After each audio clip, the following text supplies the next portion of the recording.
সাংবাদিক বন্ধুরা তারা এক সাইডে বসে, সামনে সারি চেয়ারগুলো কিছুটা আপনারা ছেড়ে দেবেন, ডান দিকে যারা আছে ছেড়ে দেবেন। আমাদের সাংবাদিক বন্ধুরা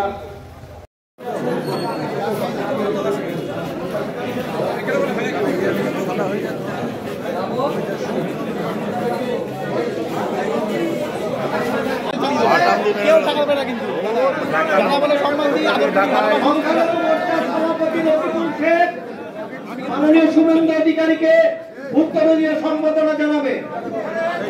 আমাদের শহর উত্তর যে মন্ডলে আমাদের কার্যালয় দেবাশিস বিশ্বাস মন্ডল সভাপতি, আমাদের সম্মানীয় জেলা সভাপতি অর্জুন বিশ্বাসকে আমাদের সম্মানীয় অর্জুন বিশ্বাস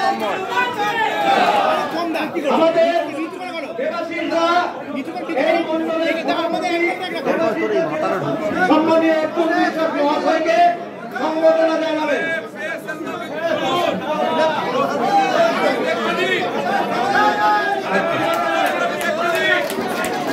আমাদের রানীবাগের সম্বোধনা জানাবে আমাদের সম্মানীয় বিরোধী দলনেতা শুভেন্দু অধিকারী মহাশয়।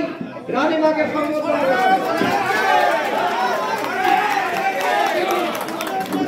আমাদের মন্ডল সভাপতি মাতৃশীল আমাদের নবদ্বীপ জোন কনভেনর সঞ্জয় সিং মহাশয়কে সম্বোধনা জানাবেন। ধর্মের ঐতিহ্য রয়েছে যা বর্তমান প্রাক্তন সাংসদ মানে প্রাক্তন হওয়ার কারণটাও অত্যন্ত বেদনাদায়ক বা অত্যন্ত আমাদের ক্ষেত্রে কৃষ্ণনগর এবং বাংলার ক্ষেত্রে লজ্জাদায়ক। সেই জায়গায় হারিয়ে যাওয়া হিত গৌরব ভারতীয় জনতা পার্টির নেতৃত্বে রানীমার অংশগ্রহণের মধ্য দিয়ে আরো হৃষ্ট পুষ্ট বলিষ্ঠ হবে। আমরা রানী মাতা দিদিকে, আমাদের মাতৃসভা দিদিকে, দেবী শক্তিকে, মাতৃশক্তিকে ধন্যবাদ জানাবো যে তিনি এখানে আসার আগে আমার সঙ্গে যখন আলাপ হচ্ছিল তিনি বলছিলেন যে সন্দেশখালীর মা বোনেদের অত্যাচারের ইতিহাস দেখার পরে কোন মাতৃশক্তি পশ্চিম বাংলার নরেন্দ্র মোদীজি বা বিজেপির সঙ্গে না এসে পারবে না। আমি নরেন্দ্র মোদীজি এবং বিজেপির প্ল্যাটফর্ম থেকে সন্দেশখালী সহ এই রাজ্যের নির্যাতিতা, অত্যাচারিতা, পীড়িতা সমস্ত দেবী শক্তির হয়ে আগামী দিনে আমার সীমাবদ্ধ ক্ষমতার মধ্য দিয়ে আমি সেবা দান করতে চাই। আমাদের সর্বোচ্চ দিল্লি থেকে জেলা পর্যন্ত সবাই একমত হয়ে আমরা আজকে রানীমাকে আমাদের পরিবারে যুক্ত করলাম। এটা আমাদের কাছে গর্বের এবং আনন্দের। আমি মান্যবর জেলা সভাপতি অন্যান্য নেতৃত্বকে পতাকা ধরিয়ে রানীমাকে দলে যুক্ত করার আবেদন করছি। ইতিমধ্যে আমি বরণ এবং অভ্যর্থনার কাজ করেছি।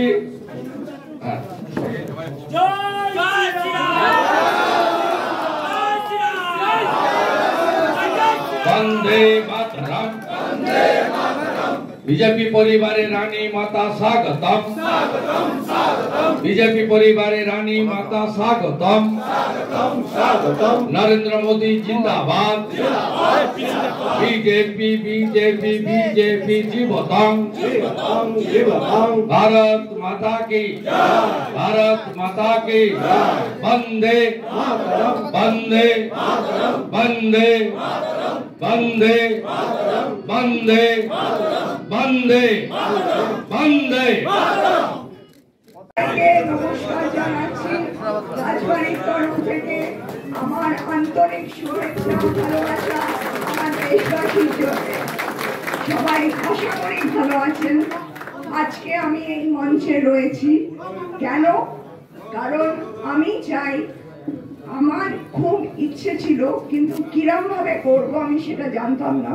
কিন্তু আমার কাছে যখন এই প্রস্তাব এলো, আমি যদিও আমি পলিটিক্সের লোক নই, কিন্তু আমি একটা চেষ্টা ডেফিনেটলি করতে পারি আমার 1000% দিয়ে, যে সবার যেন ভালো হয়, সব থেকে যারা বঞ্চিত তাদের যেন মঙ্গল হয়, এবং তারা যেন বঞ্চিত না থাকে, এবং তারা যেন তাদের দুঃখ প্রকাশটা একজন মানুষের কাছে করতে পারে, এবং তারা যেন একটা স্বাভাবিক লাইফে থাকে, আতঙ্কিত লাইফে না। হ্যাঁ বলুন, কিছু বলবেন? আচ্ছা, তো এই জন্যেই আমি এই প্ল্যাটফর্মটা বেছে নিয়েছি। প্রথম এই জন্যে, আর দ্বিতীয়ত আমাদের নিজেদের অস্তিত্ব যাতে না হারিয়ে যায় সেই জন্যে। তো সেখানে আমি চাইবো আমার পাশে সবাই থাকুন, আমায় সাপোর্ট করুন, আমি নিশ্চয়ই জিতে ফিরবো। আয়কর থানা নিউ আলিপুরের স্বরূপের ফ্ল্যাটে তল্লাশি, রিয়েল এস্টেট আয়কর থানা দুই দলে ভাগ হয়ে কেরালা ও কলকাতার বিভিন্ন জায়গায় আয়কর করেন স্বরূপ বিশ্বাসের ভাই স্বরূপ বিশ্বাস। এটা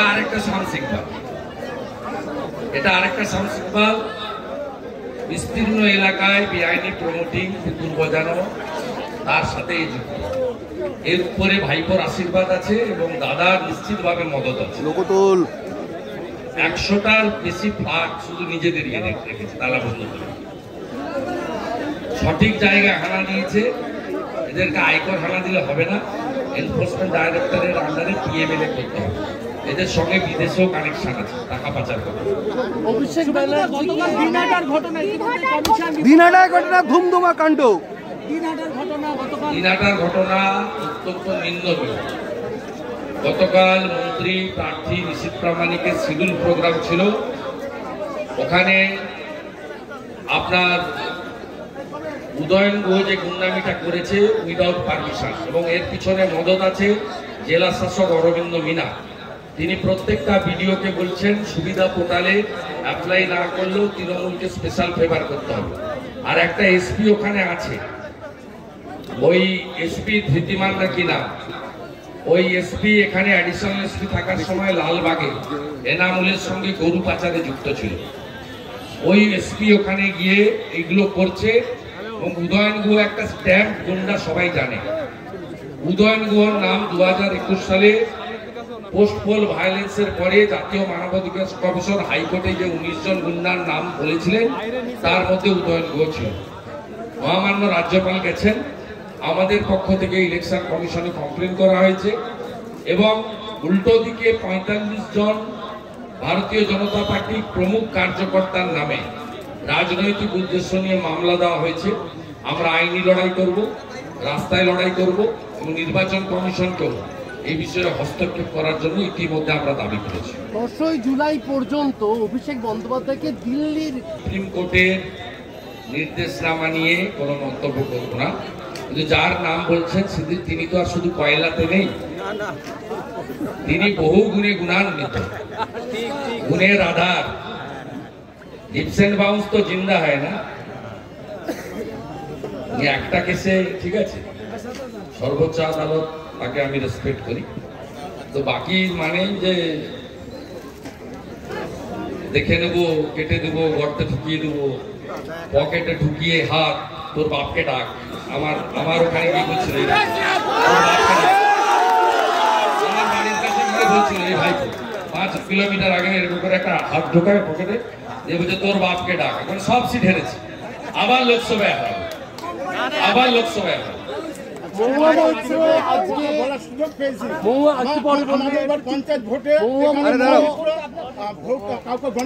এখানে আপনারা পঞ্চায়েতে কেউ ভোট দিতে দেননি, ভোট দিতে দেয়নি, কাউন্টিং থেকে বের করে দিয়েছে। এর জন্য বিডিও আর পুলিশ যায়। এবারে এই পুলিশ ভোট করবে না। 1 কোটি গ্রামের লোককে ভোট দিতে দেয়নি। আপনি তো ভাগ্যবান, ভোট দিতে পেরেছেন।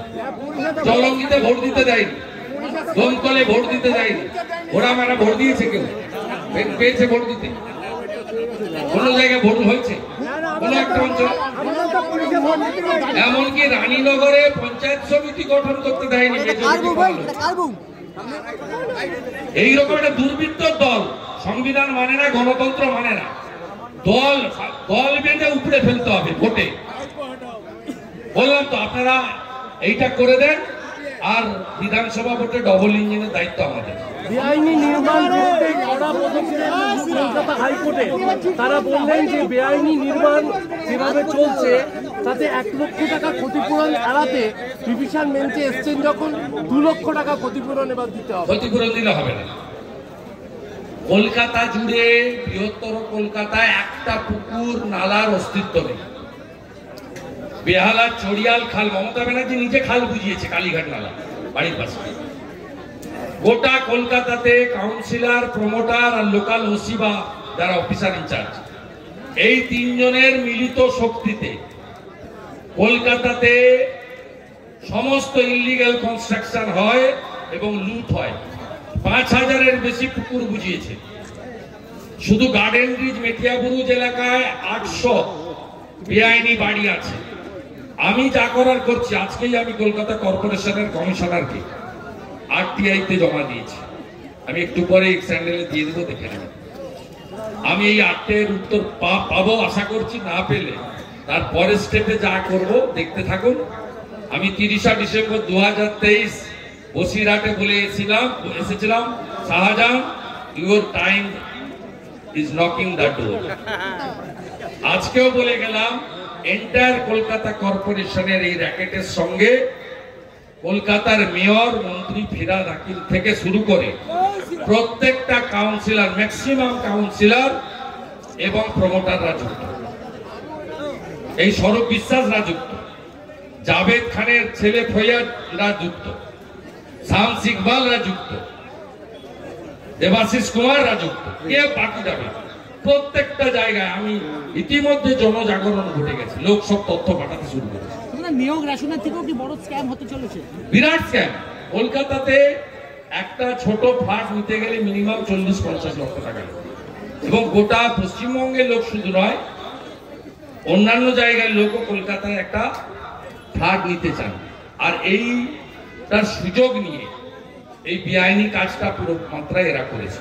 না আছে বিল্ডিং প্ল্যান, না আছে কনভার্সন, না আছে মিউটেশন, না আছে